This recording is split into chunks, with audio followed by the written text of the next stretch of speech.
Hello and welcome to this video, and this video is going to be called My 12 Essential Prog Albums. There's a little bit more to it than that. I have chosen pretty much all these albums from the 1970s. It's from the classic period of progressive rock. If I opened it up to all the progressive rock albums, I think I'd have so much stuff in that I don't think would be essential. If you're into progressive rock, the Essentials albums were made in the 1970s. That's the way it is. Why 12? Well, I was going for 10, but there were two outliers that I know shouldn't be here, and I couldn't take them out. I thought they've got to go in, and I want them in, and it'll make the video more interesting to have those in. So they're in, and that's the way it is. So the main criteria here is, as with all the videos I'm doing this month and probably the next month, and maybe forever, because I'm enjoying it so much, every album I speak about has to be in my collection. So I can't pick an album I don't own. That's why it's called My 12 Essential Albums. So imagine you've come round to my house and someone said, Andy, can I borrow 12 albums off you? You know, the sort of essential prog albums that I can have a good listen to. And I go, yes, here are the 12. And I'll do a video on it. And this is the video right now. So do you understand how this works? So let's get in at number 12. I have something that is going to cause a problem straight off. As the whole world shouts at me, that's not a prog album, that's a jazz rock fusion album, but it's totally a prog album, and I'll explain why. At number 12, I have this masterpiece, The Romantic Warrior by Return to Forever. Return to Forever, see, I did it straight off. They are a jazz rock fusion band, one of the greatest jazz rock fusion bands of the 1970s. The classic lineup, which contained Al Di Meola, Stanley Clarke, Chick Corea and Lenny White, made 3 albums. They made one before that with Bill Connors on guitar, and these albums are jazz rock classics. And if I was doing an essential jazz rock fusion list, this would be in the list and near the top. Why? Because it's near perfect, and many of these progressive rock albums that are essential are not perfect. This one is. They never go wrong. There's not a bad step on this. So why have they got it on a progressive rock list? I'll tell you why. Because it's a progressive rock album. It's more prog than a lot of the other albums I've got on this list. Right, this is why I believe this is a progressive rock album. Right, the title of the album is Romantic Warrior, okay? That sounds pretty prog, not massively prog, but I think you would agree that this cover of a knight in shining armour with 2 white doves and a great big proddy thing that they would have. What are they called? Jousting stick. What's it? Lance? Is it a lance? That doesn't sound right. That's about as prog as you can get with a castle in the background. This is the most prog album cover. If I added a jester in there, maybe I could amp it up a little bit more. But this is really, really prog. Let's turn it around onto the back there. Well, there's the chaps there. Look at this logo. We've got the dove up here.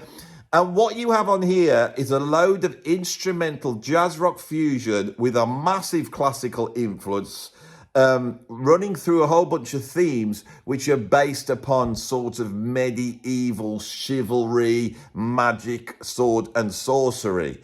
Okay, it opens up with the incredible medieval overture. This album has an overture and it's medieval, right? That goes into a very funky but mysterious song called The Sorceress.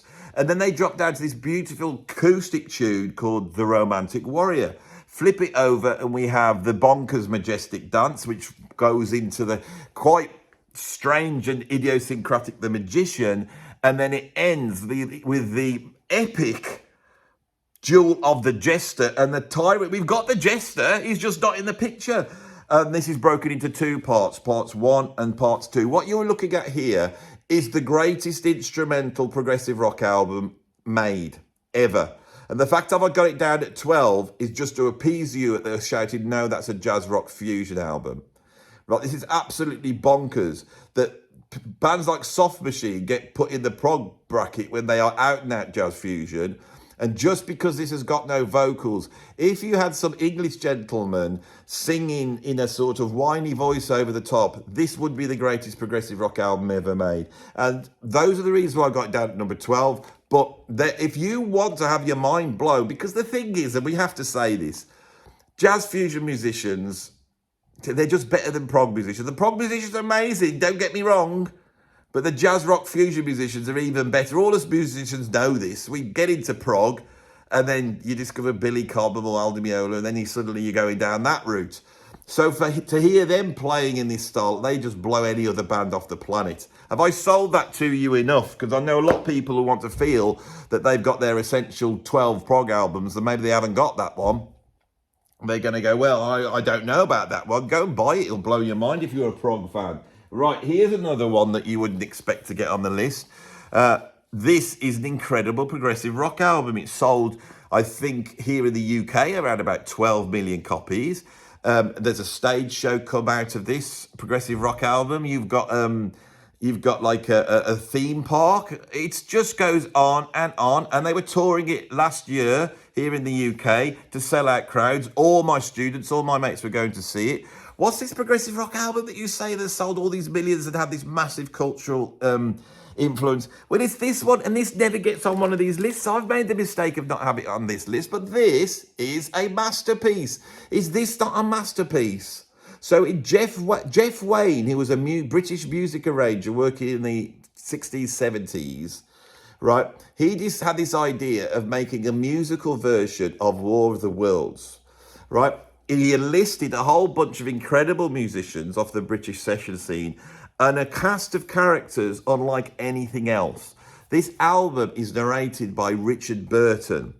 And we've got everyone from Judy Covington, David Essex, Justin Hayward, Phil Lynott, Joe Partridge and Chris Thompson, not only singing, but also acting out this story, which he does with a sort of rock band and the London Symphony Orchestra. This came out in 1978. This copy is my parents' because they bought it. Everybody bought this album. This really is truly one of the great progressive rock albums. Now, yeah, it was a massive success, but when you put it on, it's mind-blowing. It's full-on prog. This is basically one track that runs over 4 sides. They achieve on this what Yes could not do on Tales from Topographic Oceans, and Genesis could not do on Lamb Lies Down on Broadway, and they're not. Those albums aren't on this list. This sags a little on side 3, but I have to be honest, it only sags because we get into sort of more of the storyline of David Essex as the soldier who wants to move underground and live underground, and Phil Lynott as the brilliant role as the sort of fiery preacher. And it sags there, it gets a little bit more wordy. People who like lyrics and words will probably love that. But the music on here is mind-blowing. It's orchestral. We have that great big, almost like on the level of Beethoven with a bum, bum, bum. You know, all that, the iconic beginning we know with Richard Burton. No one would have believed. All that is incredible, right? And also running through this is this kind of whiff of disco. And so this is like a disco prog orchestral story album. It's incredible. And here, I hope I've still got it. I've got it. This is so old, it's fallen to bits. So the booklet that is in here, you got a booklet that had all these incredible illustrations like this. Mine's falling apart. I now have this on CD, so it's all in there as well. War of the Worlds is one of the greatest progressive rock albums of all time. Now, everyone in the UK will know this album. It's like one of the most famous albums. It's up there with Dark Side of the Moon in terms of cultural importance. But how well known is this in America? If it's not, Americans, go and check it out and tell me what you think. And if you do know about it, then tell me you know about it. I'd like to know how this is seen around the world over. Right, that was number 11. We're now into the 10. Right, the same year that came out, we had a sort of last proper gasp of proper progressive rock with an absolute masterpiece. And it's this album, UK by UK.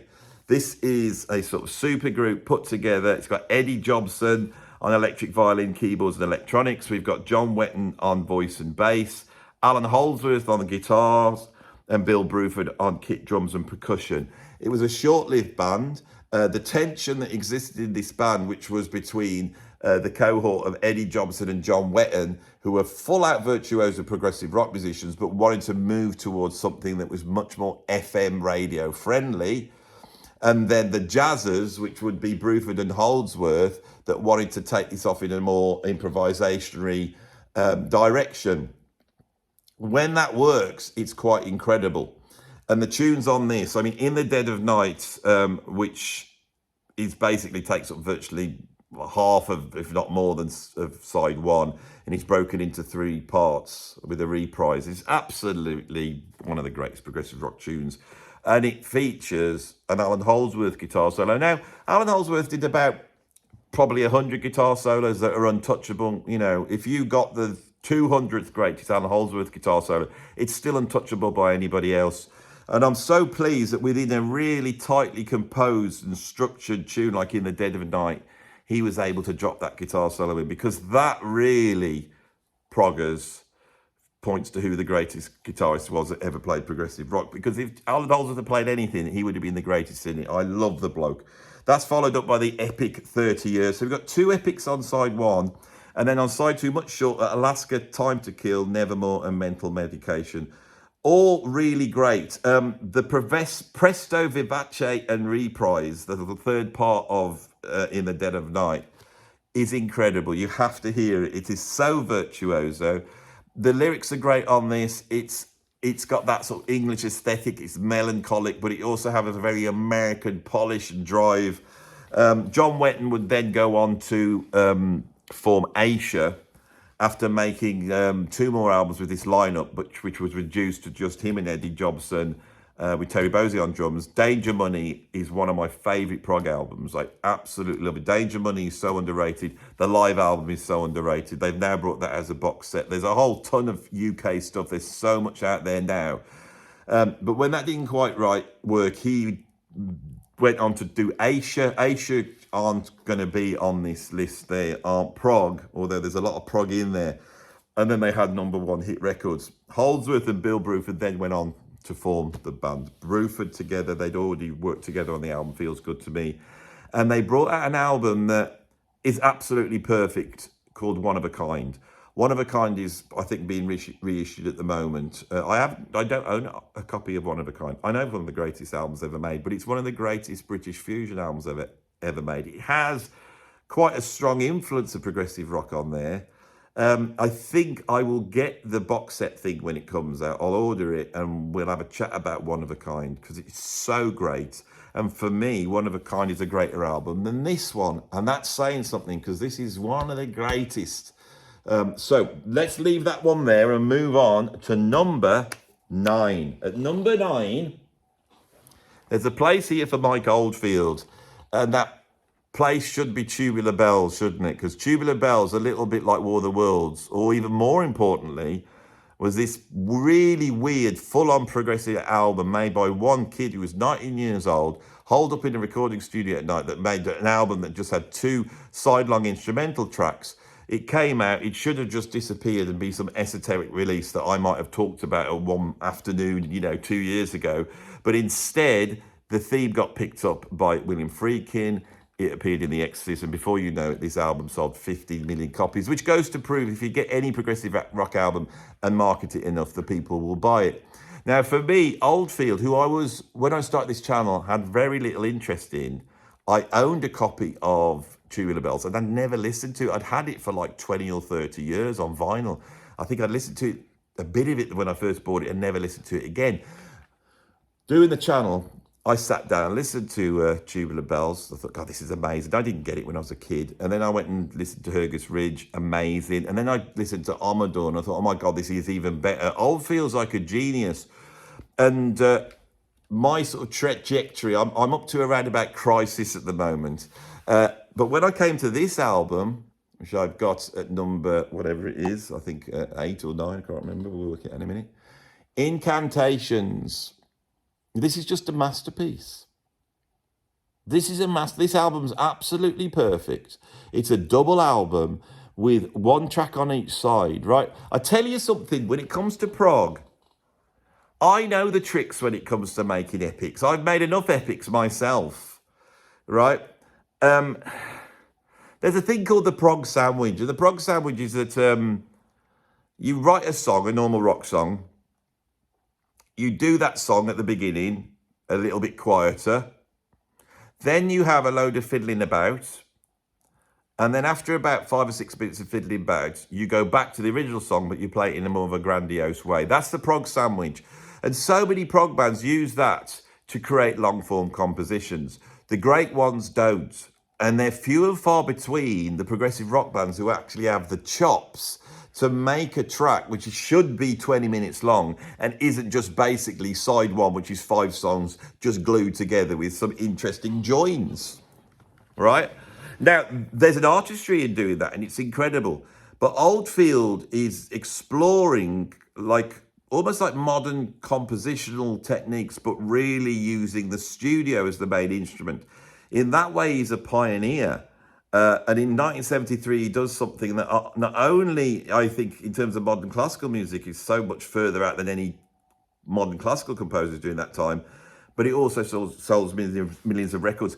But he learns his craft. By the time he gets to here, he's sold so many records, he's got such a budget, he's got his own studio, and he is able to create this, and he does not let it drop. This is very minimal. He doesn't try and blast you away with tons of information. He takes the ideas, these simple ideas of a sort of basically a chord progression that is moving through all 12 keys in a cycle of fifths, I believe. And he just explores that, and he does it slowly with intent. The arrangement of the instruments is absolutely incredible. I find this absolutely compelling. This is my most recent album that has ascended into my favorite albums of all time. This is absolutely wonderful. There's very few albums out there where when I hear them, and I've listened to them a couple of times, I don't feel like I've done my job for the channel. I've listened to that album. That was quite interesting. I could talk about that. With this, I keep feeling compelled to go and grab it and put it on again. It takes me to a certain place. This is an absolute masterpiece. It's an essential progressive rock album. And the genre that Mike Oldfield invented, right? This genre that he came up, which is like a separate chapter of progressive rock. This, not Tubular Bells, is the peak. Also, his guitar playing on this is absolutely incredible. If you want to hear a lot more about this, I recently interviewed Rob Reed, the celebrated British progressive rock musician, and Mike Oldfield nut. And he went into detail about this one. That is enough on Mike Oldfield. Absolutely incredible. In terms of the quality of these albums, this is marked in terms of essentialness. That's a perfect album, as is this one here. And I own this in a certain form. But at number whatever this is, shall we just work it out? 10, 9, 8. What? No, sorry, 12, 11, 10, 9. So this one's number 8. Sorry about that. Trying to be professional and I can't. So at number 8, I have Octopus by Gentle Giant. Now, I own it in this form where it's been paired with 3 friends. Now, if we were just talking about this album, my God, this is essential. This is I don't know if you can get a copy of this anymore. I think they're now putting them out at huge prices. I got this secondhand quite recently. 3 Friends is an absolute masterpiece. Many people feel that 3 Friends is Gentle Giant's greatest album. Now, the truth is, their debut album is really great. And then their next album, Acquiring the Taste, up until Interview, each of those albums are as good as each other. They're all masterpieces. Nobody has ever had a run in progressive rock, apart from Jethro Tull, in terms of never dropping the bat. On Missing Piece, they then drop it a little bit, and then Giant for a Day. They don't just drop it. They find a great big hole and drop it down it to the centre of the earth, where it is then burnt up in the sort of fiery chasm of the infernal ball of fire on which we reside. Oh, Andy, what's wrong with you today? But my vote would be for Octopus. Now, why Octopus? Why Octopus and not an album like In a Glass House, which I think is even more proggy and more way out and more wonderful, right? There. I'll tell you why it's Octopus. The argument is it could be only Octopus has got a cover like that. That Roger Dean cover is monumental. Now, if you want to know when Gentle Giant are at their most gentle giantiness, when they are really out there, if you want to hear them at their most complex, because Gentle Giant are just astonishing. These guys do know how to compose a long-form composition, and they don't really. That's the interesting thing. They don't. Gentle Giant, for all their virtuosity, keep their compositions pretty tight, except on these first three albums, Acquiring the Taste, Three Friends, and Gentle Giant. And so I'm trying to just check out the timings for the opening track on here, which is called, I can't find it, it's called The Advent of Panache. Is that how you pronounce it? The Advent of Panache. Panache is Gentle Giant's most complex and out there moment.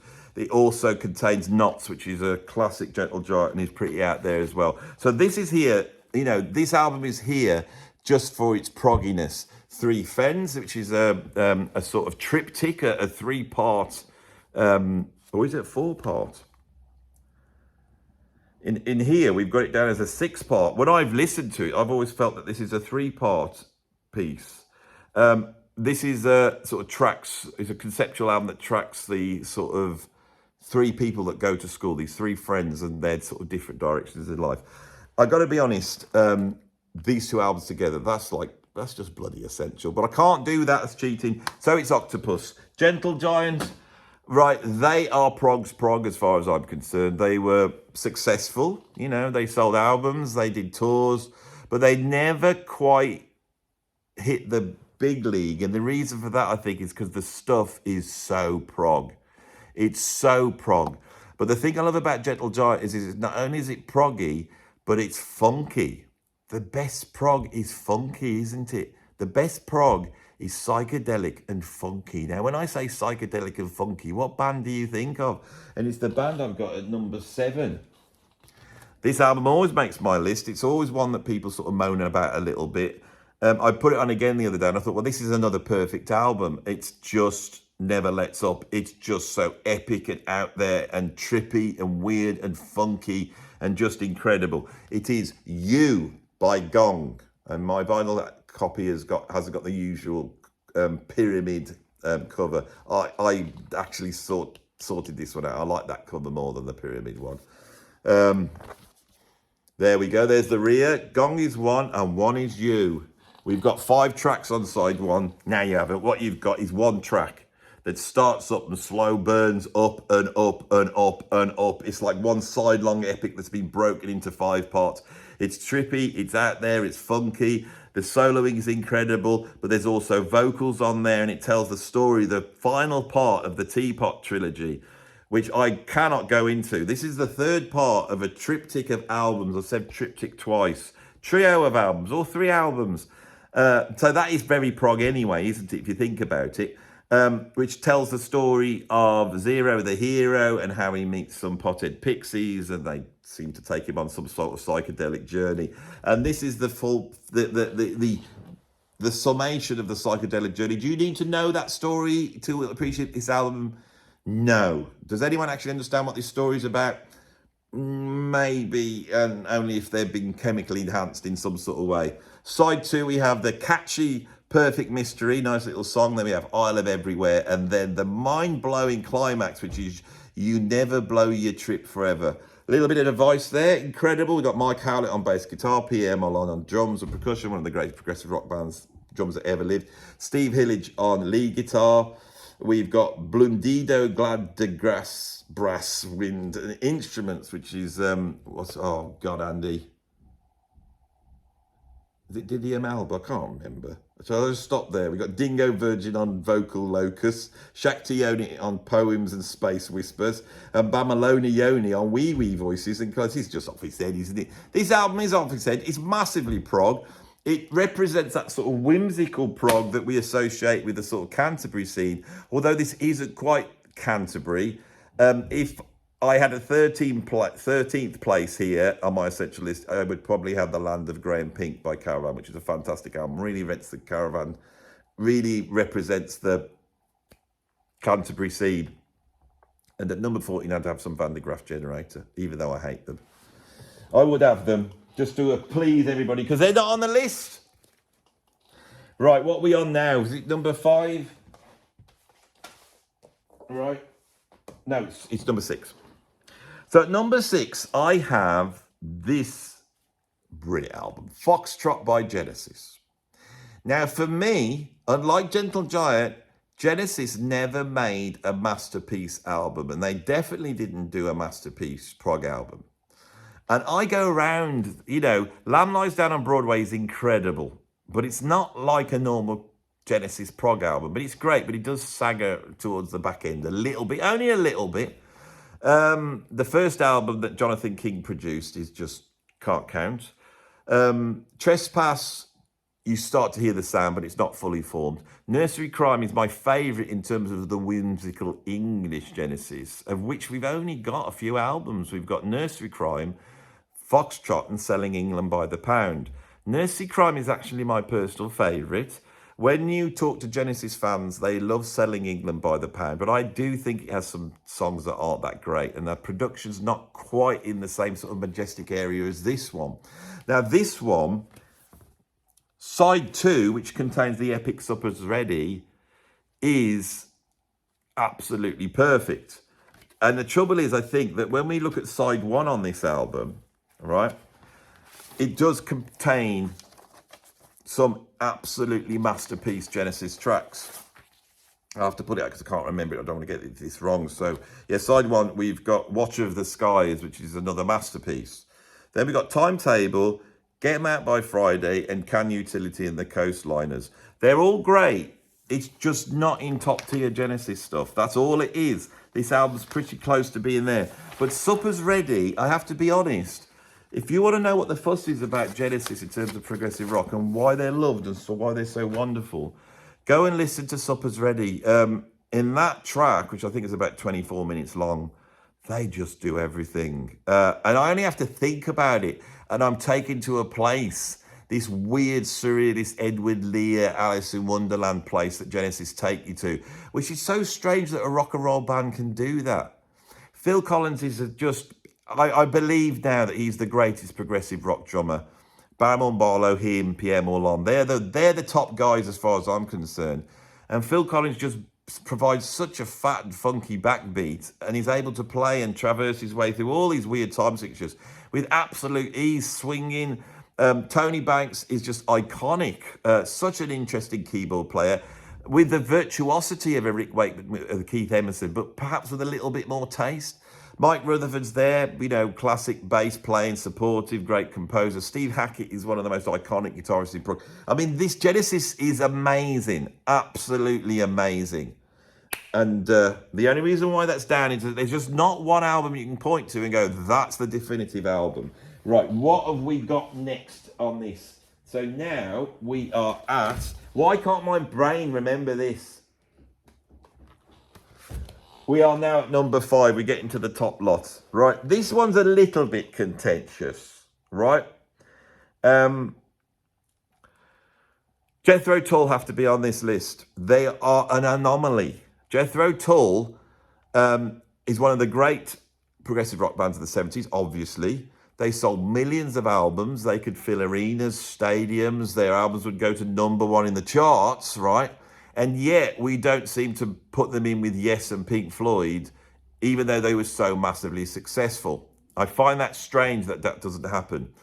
Their run of albums from their debut, which is great, and Benefit's great, Stand Up's a masterpiece, Aqualung's a masterpiece, Thick as a Brick is a masterpiece, all the way through the 70s, right up until the 1980s, you know, when they decided to stick a solo album out of Ian Anderson, you know, which wasn't supposed to be a Jethro Tull, but all those running up, you know, what will be the last really true masterpiece? Storm, is it Stormcock or Stormwatch or whatever it is? That one. Those are all incredible albums. In the middle, we've got utterly perfect albums, unlike the Genesis album. Now, the one that would make this list, and everyone would go on about, is Thick as a Brick. There's a funny journey with Jethro Tull, because I'm not putting Thick as a Brick on. I'm putting this one in my essential list, Passion Play. And I'll tell you why for why. I'll tell you. Jethro Tull emerged, they're like a blues band. They bring in sort of this classical music influence. They're literally playing Bach on the albums and doing stuff. They've got Ian Anderson's flute, which gives them a very specific sound. Bit of Rasson Roland Kirk. They bring in, with the departure of Mick Abrams, Martin Barr's got a lot of chops. He can play a lot of classical stuff. And a sound starts to emerge. They make the album Aqualung, and those tracks start to get played on FM radio, and they become a stadium level band. We're talking a massive rock band, Led Zeppelin level rock band. Whilst all this is going on, they're sort of been associated with progressive rock, but they're not really progressive rock. And Ian Anderson has suffused this band with his quirky, surrealist British humour, something that I adhere to and I love very, very much. So he decides to take the mickey out of these progressive rock bands, making the album thick as a brick. And he decides to go completely over the top and just make it one long track. Now, the thing is, they are such a ridiculous band that they actually pull this off. Other progressive rock bands are trying to do side-long tracks, and they're just about able to do it. In 72, Yes really do the definitive side-long track with Close to the Edge, a masterpiece. But Jethro Tull just come in and trump them. They do a whole album all the way through, beginning to end. And this album is a huge success. And I think Ian Anderson goes, oh my God, this is supposed to be a joke. We were taking the mickey out of prog. Okay, do you want a prog album? And we get this. And by the time this came out, which I believe is 74, is that right? So we've gone over the mountain in terms of progressive rock. The copyright on this is 2014. I'm pretty sure it's either 73 or 74. And we're on the back end of this sort of 1 minute prog's the greatest thing. And then the critics are starting to grow tired of it. And when this one came out, despite the fact it went to #1 in the States, I believe, or at least made top 10, the critics were against them.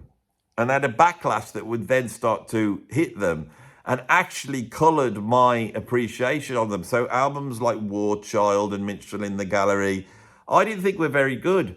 I think their greatest album is Minstrel in the Gallery. Minstrel in the Gallery is heavier, a little bit more concise. It still has a sidelong epic. But this is just a monstrosity. This one is hard to listen to. This is probably the most advanced and complex album to ever make #1. Every time I put it on, you really have to concentrate. This is real heavy, proper prog. We've got some sort of secular passion play, which is also like very similar to Lamb Lies Down in it's a sort of voyage into the underworld. It's an odyssey. And within that odyssey, it really is sort of a Dante's Judgment, and this is all going on, but poking the fun out of religion at the same time. Now, when I was in the car, I know one of the reasons why the proggers don't like it, because they like things that are very serious and mournful. And in the middle, we have the story of the hare who lost his spectacles. Now, I had this on in the car with my daughter. She was listening to it, and she was really enjoying the English aspects. Every time it dropped down to some sort of, as she said, very medieval sounding music, she says, oh, I like this. This sounds amazing. This is what I love about this album. And then it would come out, and then he would have a flute solo, and then in odd times, it would all do the Jethro Tull stuff, but amped up to the max on this album. But then, right in the middle, it's like it has a breather, a surrealistic breather of an Aesop fable almost, which is the story of the hare who lost his spectacles. And when this came on, my daughter was going, "What's this? What is this?" She's like astonished. And I turned around and said, "This album's a prog album," because she knows about prog, because she knows about me. I said, this is one of the great prog albums, but the prog audience don't like this bit here. And she went, why don't they get it? He goes, this is totally way out. She went, I love it. That's right. That's the right judgment. That's how you should see it. If you can't appreciate the story of the hare who lost his spectacles, you ain't prog enough. And if you don't like this album and you think that this shouldn't be on the list, you're not prog enough. This is prog. This is gentle giant level prog. But Ian Anderson was able to pull it off. It sold millions.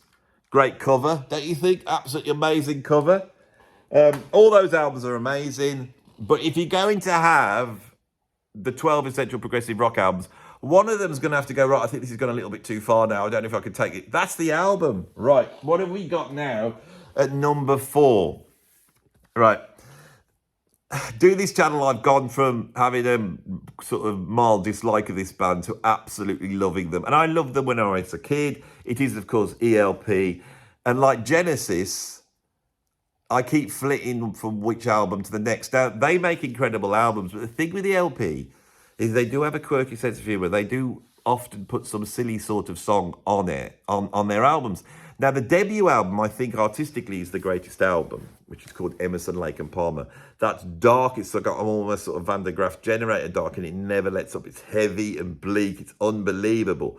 But I don't think it totally represents the LP, and it doesn't represent the grandiosity and almost like over-the-topness of the LP.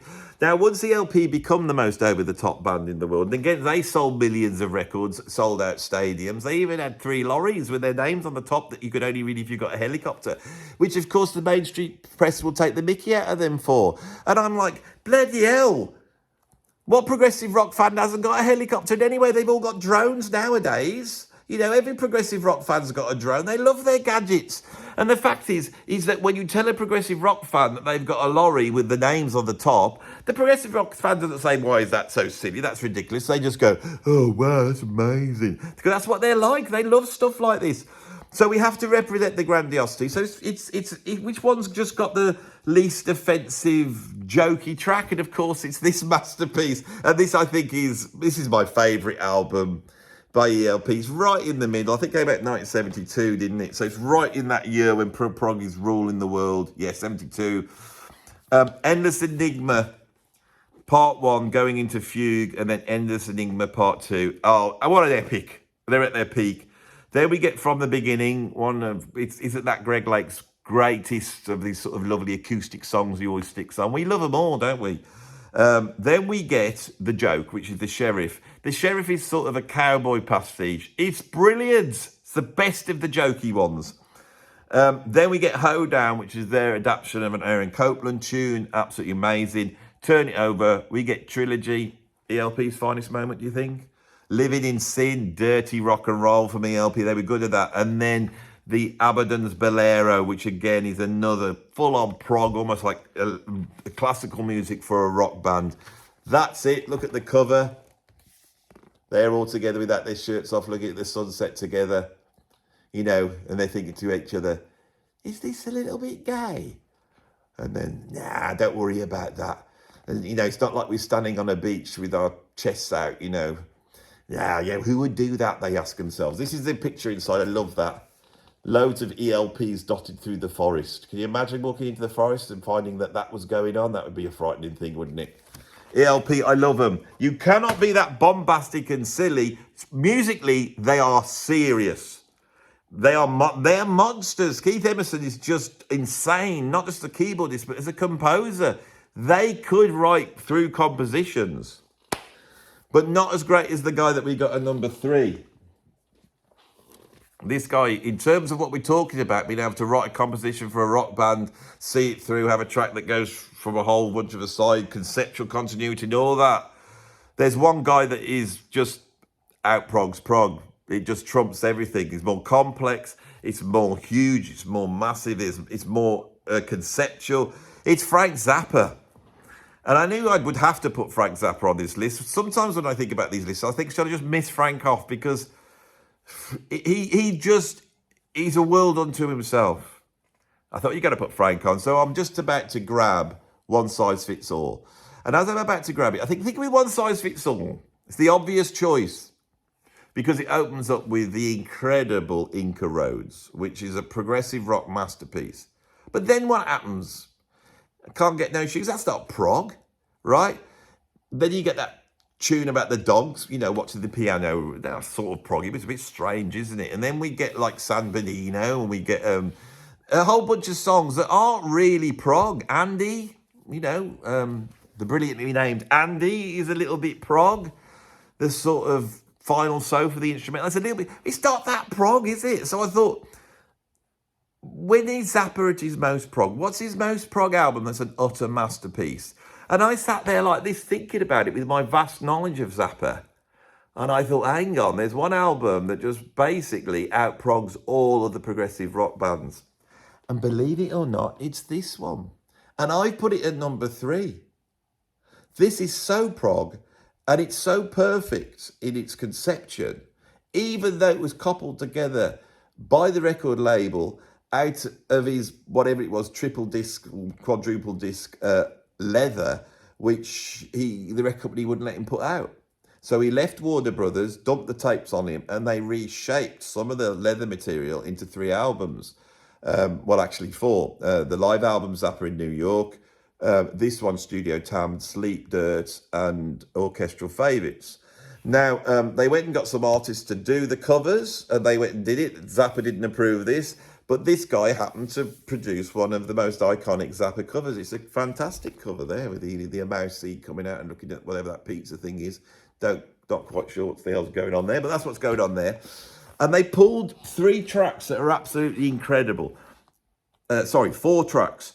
And I believe these 4 tracks represent everything that Zappa did. It's not one size fits all, it's this one. Side 1, we've got the side long Gregory Peccary. This is a huge epic about a little peccary, which is a pig who works in an office, doing the 9 to 5, and then he goes out one day and he invents time. And in invented time, all the hippies find out that they've got old and the world starts to hate him. So he has to then run off and he goes into the forest where he meets Billy the Mountain. And he has a discussion with Billy the Mountain about time. Well, not so much Billy the Mountain, but with a philosopher. Not a philosopher that he meets, who tells him the message of Gregory Peccary, which I can tell you now, which is, time is of affliction.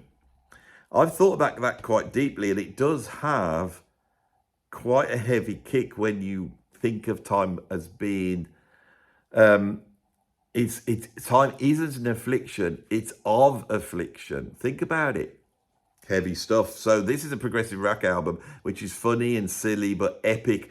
And Gregory Peccary sounds, you got a rock band in there, but it sounds like you got an orchestra, percussion. It's the most incredible thing you have ever heard in your life. I can go on about Passion Play, we can go on about Gentle Giant. None of them have surpassed Gregory Peccary in terms of what's going on. That's insane. Flip it over and you get the comedic Let Me Take You to the Beach, which is sort of a very short 3-minute pastiche of sort of 1950s, 1960s, cheesy, doo-woppy Beach Boys type stuff. Great fun. Then we get proper classical music in the form of revised music for guitar and low-budget orchestra. This is the tune that he originally wrote for Jean-Luc Ponty. He's done it again with an orchestra, absolutely incredible. That is like, ELP do, Aaron Copland. You want to hear Zappa actually rewriting an orchestral piece and then getting his band to play it. And it's a low-budget orchestra. There is an orchestra there, but it's not that big. And I think those sessions that also crop up on Orchestral Favourites, I think they're the best work Zappa did with an orchestra. And then it finishes with Redunzel. And Redunzel is just a massive prog. It's like Zappa's good at fanfares. Like if you're in a progressive rock band, if you're in an epic, at the end you have to deliver the finale. Redunzel is probably the greatest finale ever written in rock music. So we have 4 compositions that are absolutely unsurpassable, and it contains the musicians from his 73 band, Chester Thompson. We got the Terry Bozzio band on here. This is one of Zappa's greatest albums. I've just given it some thought. And in terms of progressive rock, no one can touch this. This is why I've got number 3. I've only got 2 above it, and they're like 2 of the most iconic albums in history. So at number 2, I have, and I did think, should I put this on? And I thought it has to go on. It's Pink Floyd's finest moment, Dark Side of the Moon. Like, love them or hate them. Right, you might be one of those sort of, Jeremy Clarkson types that loves to sit at home and relax and listen to a really tasteful guitar solo by David Gilmour. And you will love Wish You Were Here. You might like Roger Waters' angst-driven stuff, like The Wall, Final Cut. You might be a full-on progger that likes Animals because it's sort of conceptual and it's quite complex. Or you might be one of those types that loves the anarchy of the Syd Barrett era. Even John Lydon from the Sex Pistols loves the Syd Barrett era.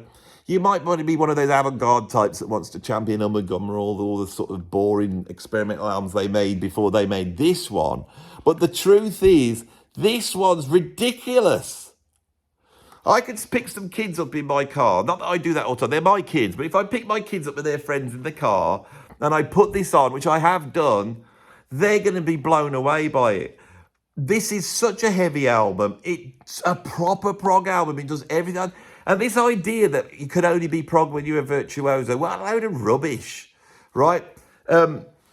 Pink Floyd are virtuoso, but they're virtuoso in a different way because they're subtle. They don't show off, right? Dave Gilmour is a ridiculous guitar solo. I do love his guitar solos, but I love his guitar solos when they're put into the service of ridiculous tunes like this. The guitar solos he does on here are just amazing because they're sat in this sort of studio-created existential angst journey.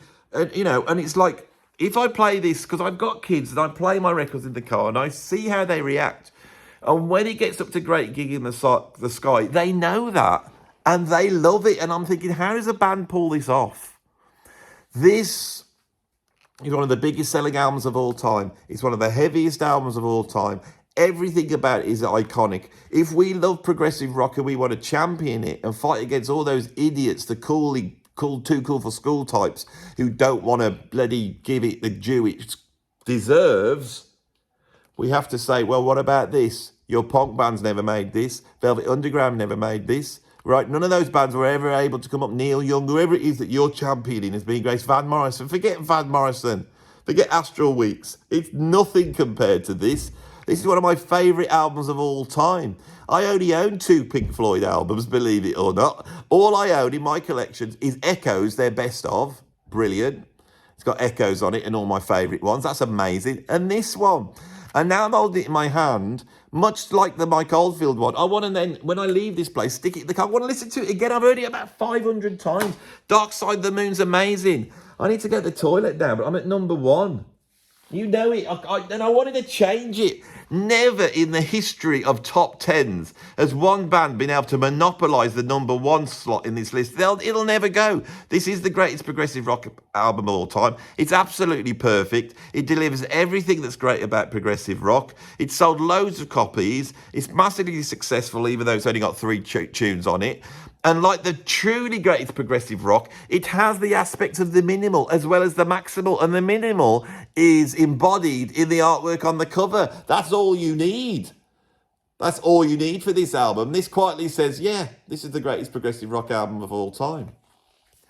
That's the greatest progressive rock band of all time. Look at them there.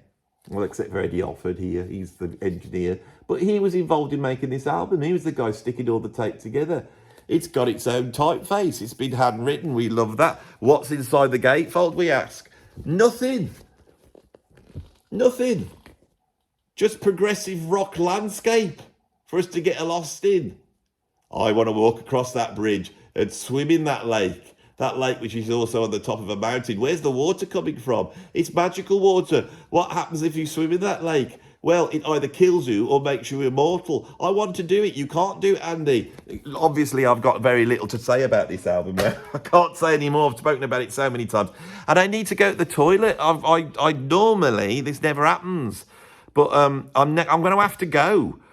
And that's the problem when you get older with progressive rock. You're trying to get through these long tracks, and you lot are trying to get through one of my long videos. They're always too long. I wanted to go up to the hour. I'm not going to make it, I'm afraid. I'm going to have to go to the toilet. I bet you do too. I hope you enjoyed this video. That was my 12 essential progressive rock albums. I hope we get a ton of views on this. I think I've done the best one ever. I know I've done this a couple of times before. I think that's the list. I really do. I own all those albums. I love every single one. Right, and that's got to count for something, right? It should count for everything, really, on my channel. But stop winding off and going off on a tangent, because what's going to happen is you'll be chatting away and they won't realise you're actually weeing yourself. So can I go now? Subscribe, join Patreon, do all the stuff. Thank you for watching. I love you all, and I hope the proggers are happy. I know I've gone through these albums a million times before. I tried to put some on the list I haven't talked about. I'm trying my best. I hope you enjoyed it. But for the fair weather fans, this is one of these videos to open my arms. Oh, I can't talk like that. I'm going to go. Bye.